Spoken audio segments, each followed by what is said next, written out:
Imagine waking up tomorrow and just not eating, no breakfast, no lunch, no dinner. Then you do it again the next day and the next. For 7 full days, nothing but water passes your lips. Sounds extreme, right? Maybe even a little dangerous? I get it. That's the gut reaction most of us have. We've been taught that skipping even one meal is somehow risky, that our bodies need constant fuel, that going without food is deprivation at best, and self-harm at worst. So here's what most people think happens during a 7-day fast.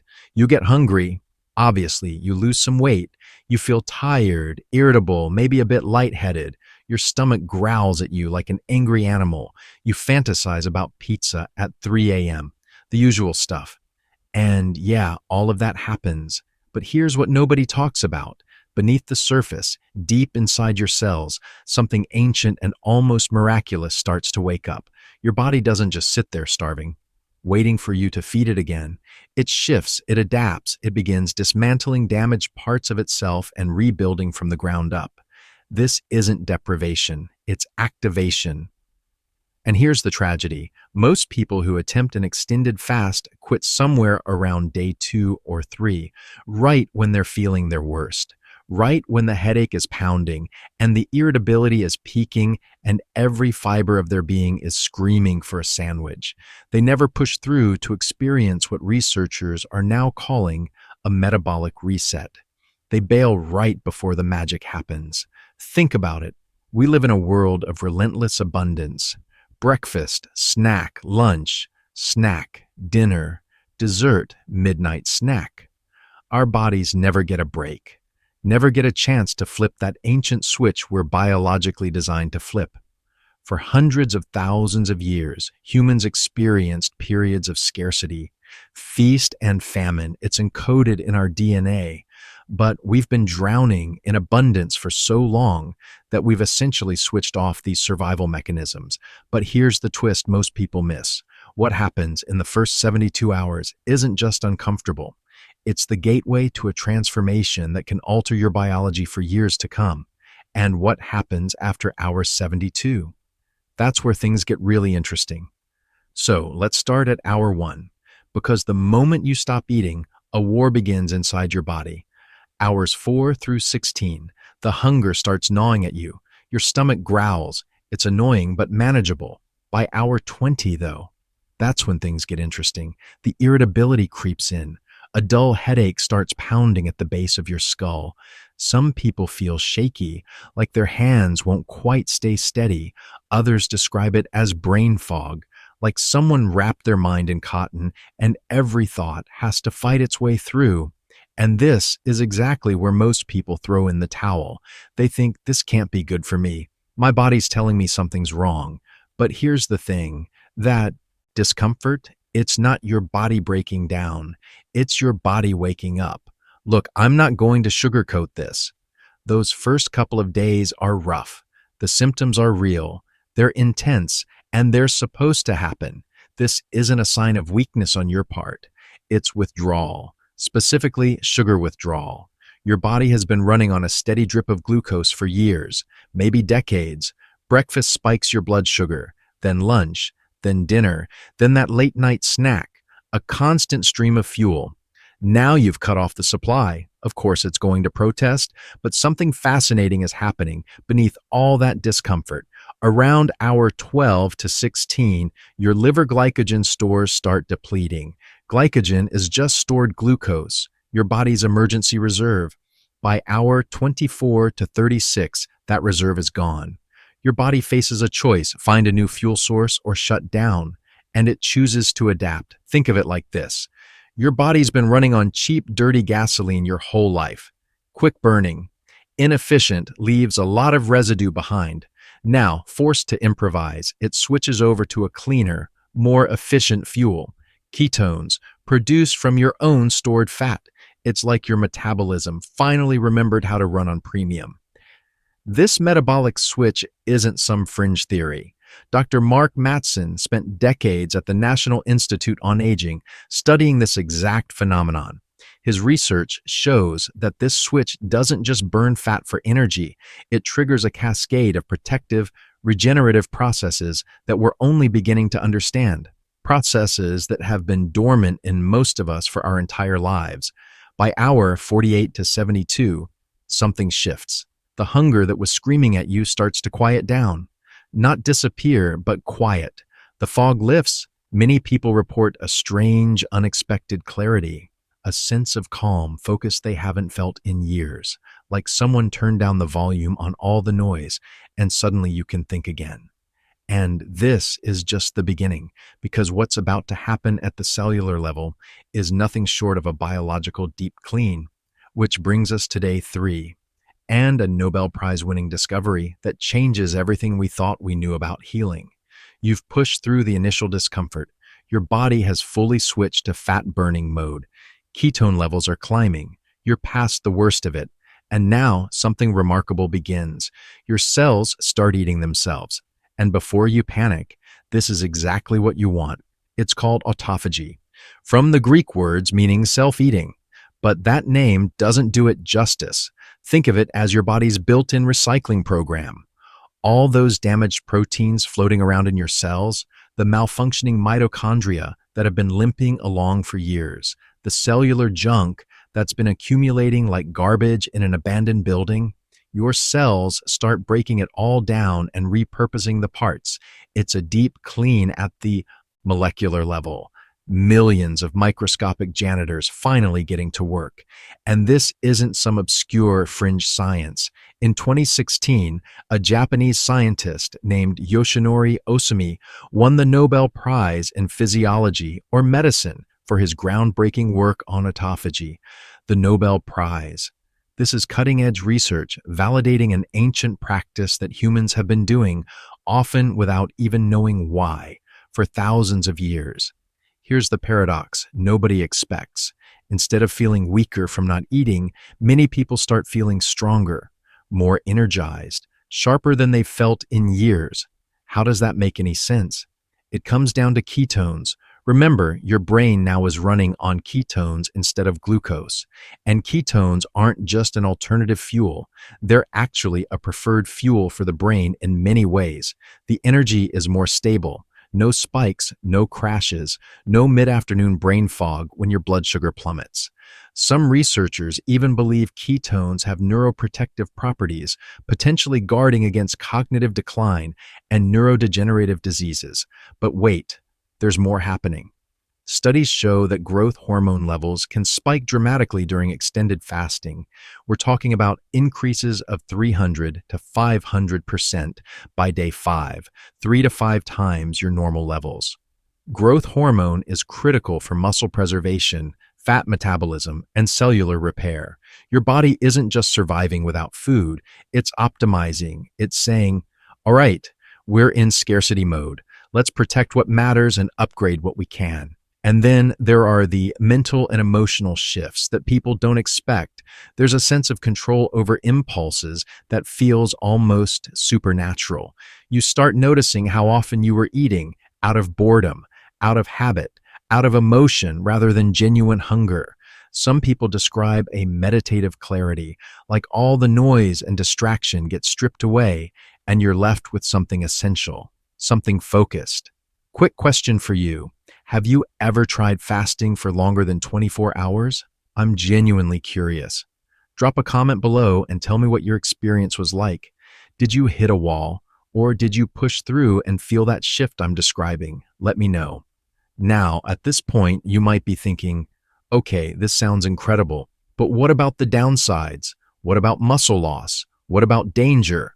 Fair questions. Let's address them head on. First, let's talk about the benefits most people don't see coming. Yeah, fat loss is obvious. You're not eating for a week. Of course you'll lose weight. But what about the stuff that actually changes your life? Inflammation drops, and I mean significantly. Studies show a dramatic reduction in inflammatory markers during extended fasting. People with chronic joint pain suddenly notice it's quieter. Skin that's been breaking out for years starts clearing up. That nagging background ache you've learned to live with, it fades. Your body stops fighting itself for a minute and gets to actually heal. Then there's your immune system. Research out of USC suggests that prolonged fasting can trigger stem cell regeneration in your immune system.